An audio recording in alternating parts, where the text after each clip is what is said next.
Ladies and gentlemen, before we begin, you should know that the story you're about to hear has quite a number of...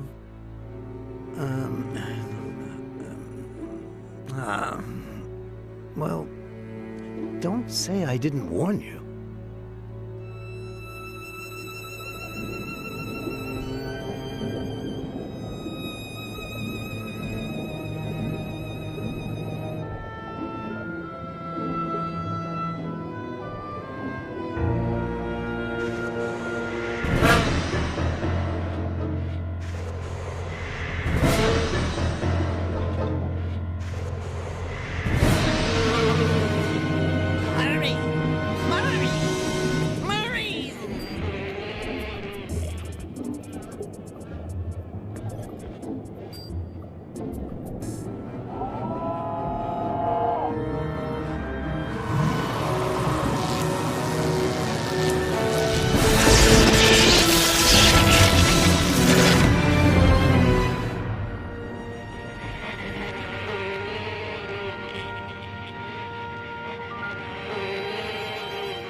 The pizza has arrived.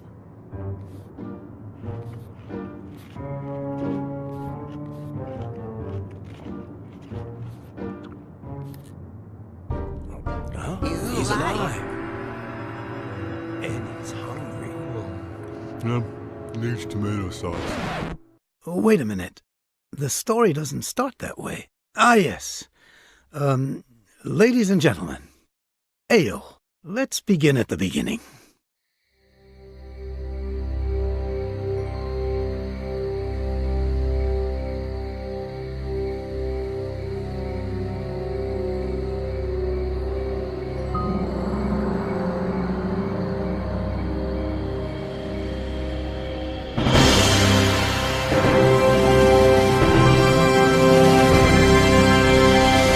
Gentlemen, welcome to the annual Horror Film Awards ceremony, in which the most outstanding monsters of the silver screen compete for the Golden Death Chickens. Please go into the theater now and take your seats and enjoy. What did you just say? Didn't you hear me? Of course I heard you. Good for you. I'm not deaf. Right, just dumb. You jerk. Lunatic. Dan Murray. The boss has assigned this story to the two of us. If you don't come into the theater with me and do your part... So, you don't think you can do it alone? I think I'm more than capable. You don't say. Dan Murray, I'm going to go into that theater and write a Pulitzer Prize story by myself. You hear me? You're gonna leave me out here in the cold in the dead of autumn? I hope you freeze. How can I keep myself warm? Ayo, Dan. It was fabulous. I did so many interviews that we're going to have to ask the boss for more space. Fitz Randolph, Professor Fly, Chrome Hot, Eva Morte, the poet, the Grim Reaper, and the short guy from Monster Without a Cause. Fascinating. Yeah, you know, the one from... hey, what's that? It's antifreeze. Dan Murray, have you been out here drinking while I was in there doing your job? That's it. The byline is going to be mine and mine alone. They can fire you for all I care. What's more, if they ask me for a shovel to help dig your grave, I'll be more than happy to help. And if... Hey, what's he up to?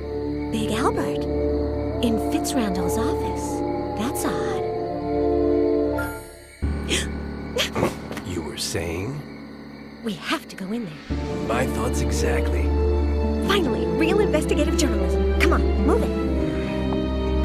Sweetheart, my thing is sports writing. If he hits you with a baseball bat, call me. And that's how it all started for Liz Allaire.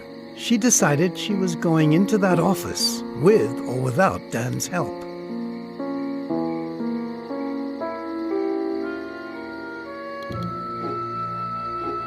Jerk.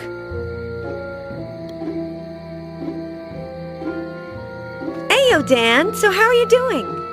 Better than you, my dear.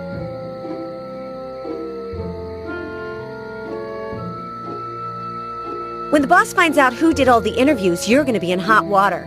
You won't find out. Liz Allaire's no stool pigeon. Or is she? Sometimes I blurt out things without meaning to. You wouldn't dare. Try me. So, what exactly did you do wrong?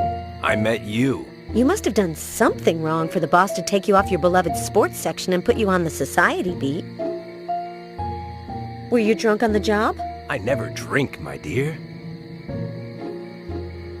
Never. You wrote something that didn't follow the paper's editorial line. Always. I write what I feel like, however and whenever I want. Maybe you're a lousy writer and the boss wants you to learn from me. Go on, stay in your own little world, my dear. Reality doesn't agree with you. Actually, I could care less what you did. Fascinating. I wonder what Big Albert is doing in Fitzrandolph's office.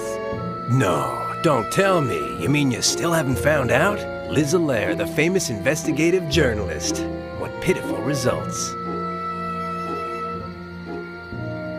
Do you want to hear the story of Big Albert? I know it.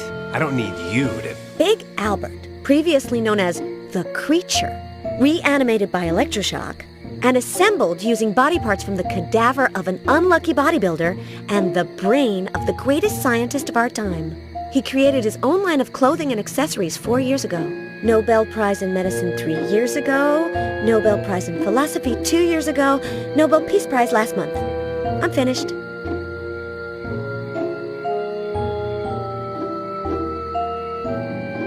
This thing with Big Albert could be a scoop. The most intelligent man in the world, caught red-handed. The Quill's Rubber Room reporter tells all in an exclusive. You're a real people person, aren't you? But the quota is filled, my dear. Try again next season. Jerk. Lunatic.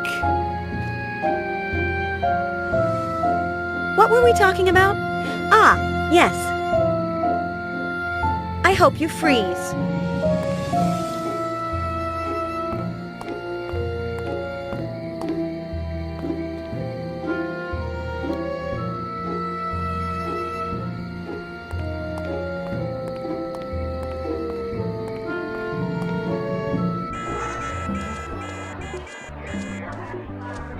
Hi-yo, miss. I thought you were going. Mr. Fitzrandolph. Now, come and sit beside me, Miss Allaire. I never imagined you were such a party girl. Me? No. I'm still here because it's so pleasant here, don't you think? You don't need an excuse, miss. My friend Murray's intern is always welcome. Oh. Actually, I was referring to your unusual style of dancing. Oh, I see. Have I offended you? Yes. No. Maybe. It's just that... I'm gonna take a walk. Enjoy yourself. Cons, I can't go into the hall that leads to Fitzrandolph's office while he's right there next to it. Pros, he gets along with Dan. This is the idea. Bad idea. Good. Bad. Jerk. Lunatic. Dan Murray, are you telling me that you do not intend to go into the mansion or to get Fitzrandolph away from the hall? In a nutshell. Well, okay then. Okay. Good. Good. But Liz Allaire was not a woman to give up easily, and she decided to convince Dan to get Fitzrandolph away from the hall.